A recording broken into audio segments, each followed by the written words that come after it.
Hello dear ones, very happy to meet you in this personality development series part 6, how to be a real leader part 3. So we saw leadership is responsibility, we saw leadership is self-awareness. Today we are going to see that leadership is time management. A good leader is a good time manager. He knows that time management is life management. And under time management there is an important awareness. You can either spend your time or invest your time. Spent time never comes back. Okay, you don't get any returns on investment, but invested time gives you returns on investment. The concept also applies for money. Spent money, money spent on unnecessary clothes, all the status items, spent on junk food is spent money or wasted money. You don't get any returns on investment. But invested money, money that you invest on books, on education, that which you lend to the poor, the needy, he who lends to the poor lends to God. And money spent on quality food, okay, it's not spending, it's actually investment. So invested money gives us returns on investment. But the choice lies with us. Either to spend it or invest it is absolutely our choice. But we have to live with the consequence of our choice. A leader is very, very conscious to invest his time and not to spend his time. And what is this spending your time? It could be, long hours of sleep. It could be laziness, postponing what you have to do today. Okay, you postpone it next week and finally you don't do it at all. No proper plan for the day. Too much of time on the social media, too much of time spent on movies. These are all spent time which we will never get any returns on investment. But invested time will give us absolute returns on investment, and we've already seen that under 6P mantra. When you pray, you plan, you prioritize, you perform, you stay positive and you practice it regularly, you are investing your time and not spending your time. And how does a leader decide to invest on his daily schedule, daily routine? We'll just have a quick look at that. This is how a leader beautifully plans. A good leader, okay, a proper leader plans his day. The first point is early to bed and early to rise. That is where time management starts. Early to bed and early to rise. Every good leader follows this. Next, you have a prayerful day start and a prayerful day close. You charge your mobile regularly, you charge it daily, and what about your charge? You have to get it eternally charged. Okay, so take God into your companionship, and that's how a good leader starts and ends his day. Third point, he regularly is updated about current affairs, be it reading his newspaper or investing his time on reading a self-development book on a daily basis. He again understands that knowledge is power and he does a wise investment on that. Next he has a to-do list for the day.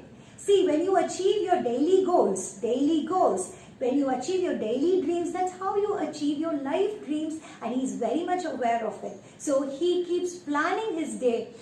He understands until you pass your midterm quarterly, you are not going to pass your annual. Unless you win the battles, you're not going to win the war. So he has a beautiful plan for every day. Then we have he improves his communication skill. It could be 2 new words that he commits to memory, or it could be, 2 beautiful proverbs or wise sayings. He keeps committing a lot of things to his memory, which he uses in his speech as well as in writing. Next, he has food discipline. Okay, and how is food discipline related to time management? It is very directly related. Your body is the vehicle through which you are going to achieve your goals. If your vehicle is not in proper condition, how will you achieve your goals? And not only that, our body is the temple of God. God's spirit resides inside us, and we are not supposed to abuse it, litter it. Okay? So just imagine a day where your health goes for a toss. Will you be able to execute, get the best out of that day? And there lies food discipline. Then you have anger, no anger. People, nobody from outside need to spoil our day.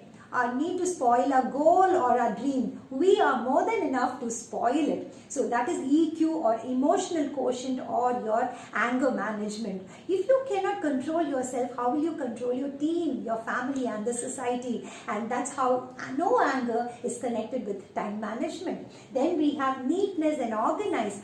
Unless until your bookshelf, your clothes shelf and your environment is organized, how can you have a peaceful mind? When you don't have a peaceful mind, how will you be able to invest your time? Okay, then you will be left with no option just to spend it. So we finished 8 points and we are moving on to the last 2, the most important points. Okay, which says at least 5 good deeds every day. Okay, and how is that got to do with your time management? Obviously that gives you a very positive state of mind. What you do for yourself leaves once you leave the world, but what you do for others lives after you. That's how great leaders are still remembered and their birthdays still celebrated. 100th birthday, 120th birthday and 200th birthday. And the most important point that encapsulates all the other points is a leader has a checklist wherein he keeps ticking whether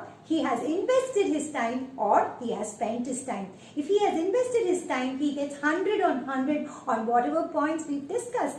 If he is not able to make it to 100, he's not able to make it to 90, obviously he has spent his time. So, knowing is not doing. Doing is doing. The pain that you feel today is the pleasure you will feel tomorrow. So, again, we've learned our 3rd lesson in leadership, which is learn to invest your time and not spend your time.